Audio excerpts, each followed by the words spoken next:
Hey there guys, I am the Sixth Machine and welcome back to another Warhammer video. Apologies for the spam of Admech videos, but we have had even more, not leaks, but reveals and people showing off the rules and the stat lines that they've got in the repackaged 9th edition boxes. So we now have some rules for the relatively recent units in the Admech range, the Cerberus Raiders and the Serberys Sulphurhounds. Now I am used to personally the Admech Codex of old, and I haven't really ever played with or against these particular units in a game before, so I'm going to go over, like we have done previously, the stat line, the weapon profiles and that sort of thing. But there may be some particular nuanced tactics or stratagems or bespoke rules that make them play wildly differently that I'm not 100% aware of. I don't have the Psychic Awakening book, so bear with me on that front. We are, as always, going to just cover what we see on these little mini data sheets and stat lines that you get in the repackaged boxes,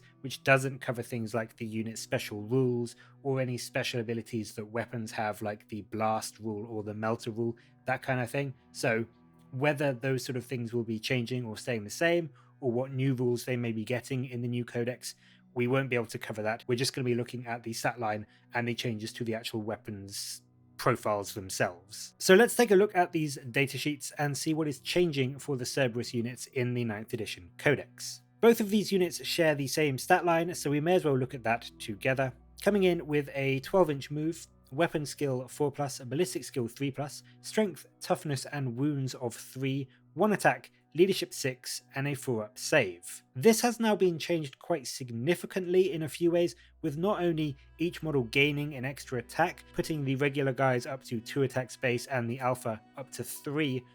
but drastically they have been bumped up to toughness 4 instead of toughness 3, which is much in line with what you would normally expect for mounted or cavalry units like bikers. But notably, this has been countered by the fact that they have dropped to 2 wounds instead of the 3 that they currently have. This is really quite significant for them, and whilst the extra toughness is nice, I do think that this is a nerf to the unit overall, especially with the huge number of damage to weapons going around the game at the moment in the form of things like heavy bolters and splinter cannons. These guys losing that 3rd wound, they really are going to suffer when people are bringing that much firepower and that kind of firepower, the 2 damage firepower, to counter things like the Marines and the current meta. I really think that is going to impact them quite significantly, and I don't think the bump to their toughness is going to be enough to counter it. When you consider things like heavy bolters, they won't care about the move from toughness 3 to toughness 4 because they would have been wounding on 3s anyway.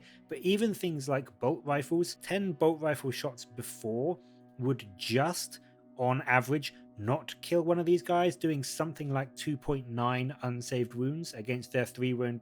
profile. But now with their new toughness 4 2 wound profile, 10 bolt rifle shots will average about 2.2 wounds, and so they will be killing one of these guys on average, again, in a single volley. So that is quite a drastic reduction in their survivability when you're putting these guys down on the table. It really is quite a big change, and whilst on the face of it, it looks like a side grade, gaining an extra toughness and losing a wound, I do think it is going to make them feel a lot more vulnerable on the tabletop, especially in the current meta. So I do hope that Games Workshop recognizes that in their points cost, because that is the big change. Getting the extra attack is nice, but neither the Sulfur Hounds or the Raiders, I think, are particularly units that you want getting into combat all that much. They both do have dedicated melee weapons, but neither of them are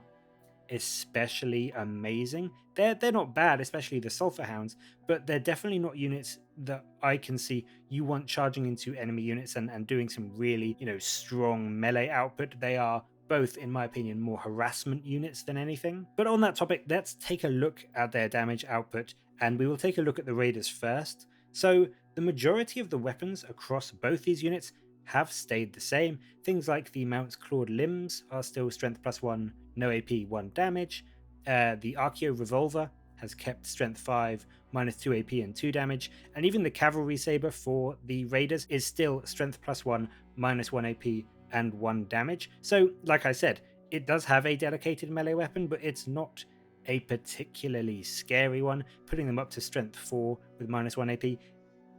and having 2 attacks, it's not going to do too much damage even if they do charge into an enemy unit. The only weapon that has really changed for the Cerberus Raiders is the Galvanic Carbine, which has now moved from Strength 4, no AP and 1 damage with an 18-inch Assault 2 profile to gaining a pip of AP, so it is now Strength 4 minus 1 AP and 1 damage. So overall across the Raiders, there's no big changes on their weapons profile. Their ranged gun has got slightly better, and going from no AP to 1 AP is definitely useful, dropping those 3-up saves to a 4-up, but realistically, there isn't anything there that has drastically changed and meant that they are going to be your go-to unit for doing ranged damage output or your go-to unit for charging in and doing some serious melee combat. It's just none of their attacks are particularly scary, especially with the number of shots or the number of attacks that they have on their profile. The fire-breathing Sulfur Hounds, again, have had a lot of their weapons stay the same. Their clawed limbs and the phosphor pistol haven't had any changes,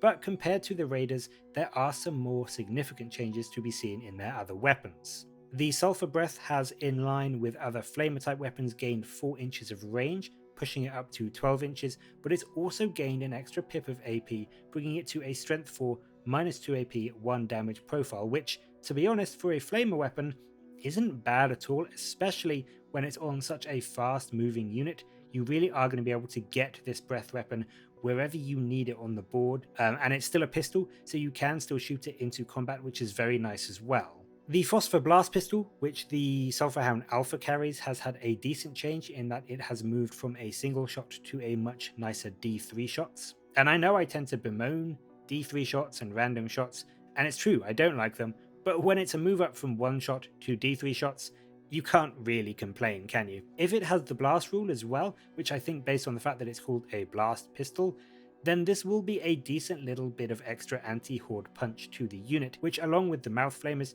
could make them pretty good at clearing out big enemy squads. Another kind of odd but pretty significant change is to the Phosphor Blast Carbine, which has kept its Strength 5 minus 1 AP and 1 damage profile, but has unfortunately dropped from a 24-inch range to just 18 inches, although again, that's not exactly a huge issue with the movement of these Cerberus units, but it has also very strangely changed from Assault 4 to Assault 2d3. Now, this is, in my opinion, a bit of a downgrade, as whilst you can obviously swing much higher into 6 shots, you're also equally likely to just roll the 2 shots, whereas you had the guaranteed 4 before. The only thing that I can think of is that, again, this is going to be getting the blast rule, due to the fact that it's got blast in the name, so that it gives you the opportunity to aim at larger units and get that much more reliable minimum of 3 shots. Still, it is a slightly bizarre change, and I do think that depending on what you're up against and what armies you're facing off against, this may end up being a slight nerf overall in its effectiveness. Obviously, if you're up against things like Tyranids or Orcs or Horde armies, this will probably be a net improvement, but it does seem weird that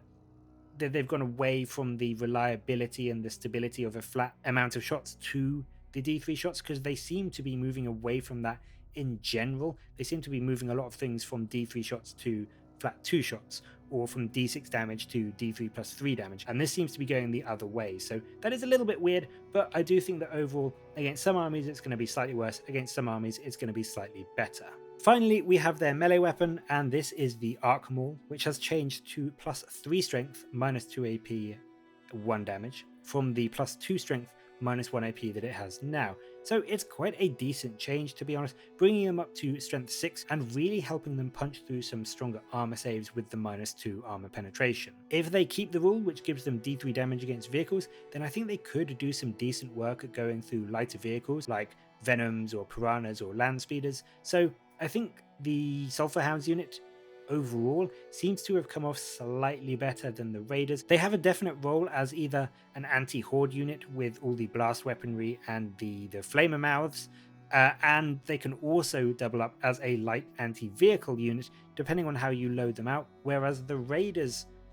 just seem kind of not great at anything. None of their weapons are particularly scary in ranged or melee. Both units are, I would say, less survivable than they were before, so I think even just for harassing enemy backline units, the Raiders are going to be a little bit squishier than they were before, so enemy Devastator squads may be able to swing back and actually kill them rather than being tied up by your raiders, which I think they would have done a much better job of back when they had 3 wounds. So obviously we're going to have to wait and see what other rules and changes come in with the codex that may be useful in buffing them or making them better, but I do think that this is the first of the codex, I don't want to say leaks because they're not really leaks, but the codex repackaging stat lines that we've seen in 9th edition that seem to be not really much of a buff, and in actual fact have had some, in my opinion, definite nerfs to the unit in question overall. I'm not going to say they're going to be bad, but there are some big changes here that I think will limit the effectiveness of both the Raiders and the Sulfur Hounds, although I would say the Raiders more so than the Sulfur Hounds. And whilst some of the weapon changes are nice, decent buffs, again, more notably on the Sulfur Hounds, I do worry that if you're up against the wrong target, your Cerberus squads are just going to feel not only much squishier, but also much more dependent on rolling some good dice for those D3 number of shots. But that is just my thoughts on the unit, and as I said, I don't know the Admech Codex particularly well, so do let me know what you think. Do you currently use either the Sulfur Hounds or the Raiders, and which of the two do you think are going to be best